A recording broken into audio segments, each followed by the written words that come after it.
Today I'm gonna do something I never done before.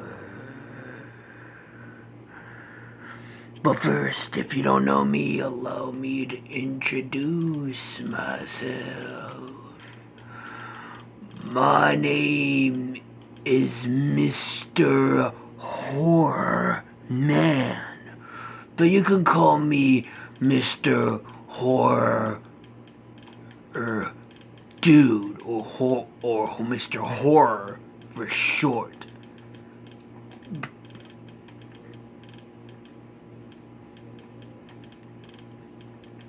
Today I'm gonna be doing a CreepyPasta review. I'm gonna be reading a CreepyPasta, and I haven't really done that in a long time. I'm gonna be reviewing something called Clifford, the big dead dog. And here I go. And I have this new ability where I can change my voice at will. Here I go. Let's go.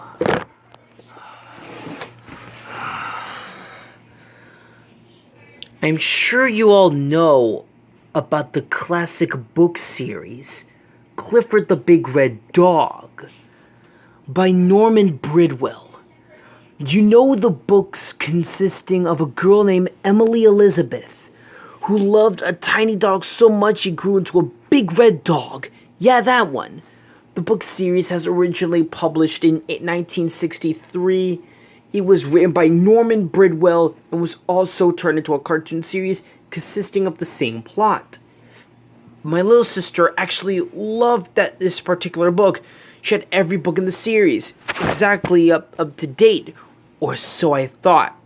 The birthday was coming up in 2 weeks' time, but I couldn't get her a Clifford book because she had all of them so far. Every single one of them. She even possessed the very first original Clifford the Big Red Dog. One of the original copies, too. Talk about spoiled rotten. I proceeded to speak to my guardian. She told me generally that Aunt Claire was an anonymous novel writer who specialized in children's books. She went by the name Dren Cooper.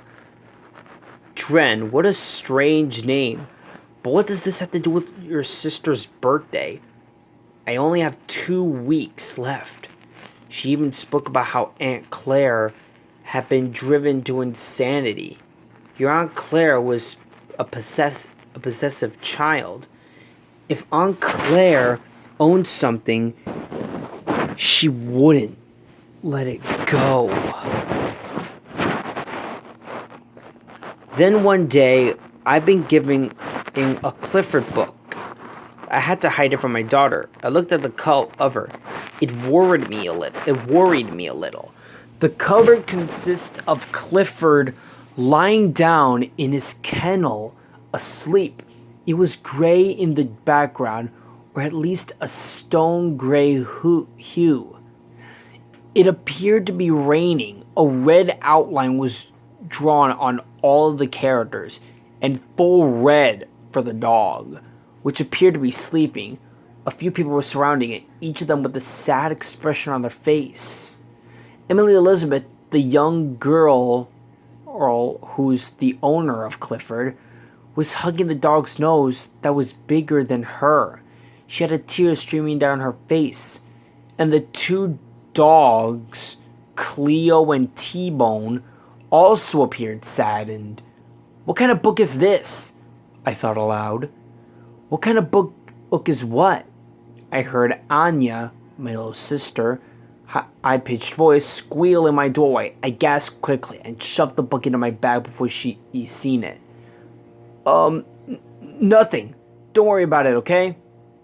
Okay. She yelled happily as she skipped away happily. I got up and locked the door, and I stared back at the bag containing the novel by Dren Cooper. Dren was an odd name, so before reading into the book, I looked it up. just to out of curiosity as to whether it was a valid name or not. Didn't find much. I opened the book to its first page. It looked happy and normal. I gave a sigh of relief at the thought of it maybe, just maybe, being a normal and happy book. The first page consists of Clifford being hugged by Emily. It had some writing on the bottom of the page as it was in a book, as it was a picture book. It didn't have many words, about a sentence or two per page really. Clifford, you're the best big red dog in the whole wide world. We're so lucky we have you to protect us. I love you. This was cute and normal for this type of book. The second page had a picture of a stormy night and some writing explaining it was a stormy night. Simple enough? No? The third page was also okay. It just said how Clifford was trying to sleep during the storm and had become frightened at the lightning and thunder. The picture was of Clifford covering his eyes with his overly large red ears. The fourth page showed the morning sun. It was gleaming brightly on the page and almost hurt my eyes. Strange, huh?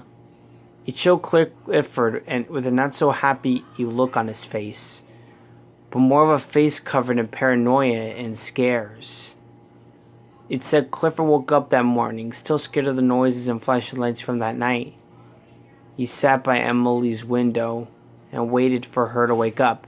The fifth page showed Emily yawning, and the bottoms described how she giggled at Clifford's face and how worried he looked. Don't worry, boy. The thunderstorm was gone now. Look how nice it is. Clifford doesn't seem secure. The next page consists of two local dogs, Cleo and T-Bone, smiling up at Clifford, telling him to come and play in a big wooden house that they found. Page 7 showed the three dogs in a large wood-surrounded area. It looked like an empty room. Clifford! Emily said how she was worried about how scared you were. Yeah, how about sleeping here for the night? It's big, and you fit in and your nose won't get wet at all like in your kennel. You'll be okay in here, I'm sure. The little purple dog had said. The writing was in purple to represent who was speaking. Page 8 consists of Clifford lying down in a large wooden building with his eyes closed peacefully. It simply said Clifford slept well that night. I was reluctant to turn the next page. A bad feeling in my gut arose, and I got worried about what was coming up next. Curiosity killed the cat, and as I turned to the next page to see the building on a slight angle with tiers of lightning in the air behind it. At the bottom it said the lightning was close to Birdwell Island. Now I was really getting worried. Get a grip, you moron. It's just a children's book written by a psycho, and I shook my head at the thoughts of who wrote it and turned the next page. This book's not half bad. Anyway, considering what I was expected, quote, my thoughts of it being an ordinary book were shattered as I saw the large wooden shed-like building being struck by lightning. It no longer was a cartoon novel. Either Dren stepped up her game into those drawings and colors of hers, or that was a real photograph. What? What the bloody hell is this? Page 10 was an image of the shed in pieces and a large paw, a red paw, hanging from under the rubble. Clifford got hurt that night in his new home, was all the text said. The next page showed police officer P standing by what was no longer rubble, but the lying body of a large red creature. And it didn't show what happened. It just had a large silhouette of a man attempting to hide the body of the unfortunate soul. Page 12 almost had me vomit, as it showed a lifelike body of a dog's body cut open. It was in black and white and extremely realistic, as though it was an actual dog. No. I mumbled to myself, and as I clutched my head, that wasn't Clifford. That was a photograph. It was my Labrador from 2 years ago. She went missing one day, and the police said she'd been found, ran over or down the middle with what seemed to be a motorbike. I knew that was her. I recognized Lara from anywhere. That was in no way a drawing, nor was it Clifford. Tears streamed down my eyes.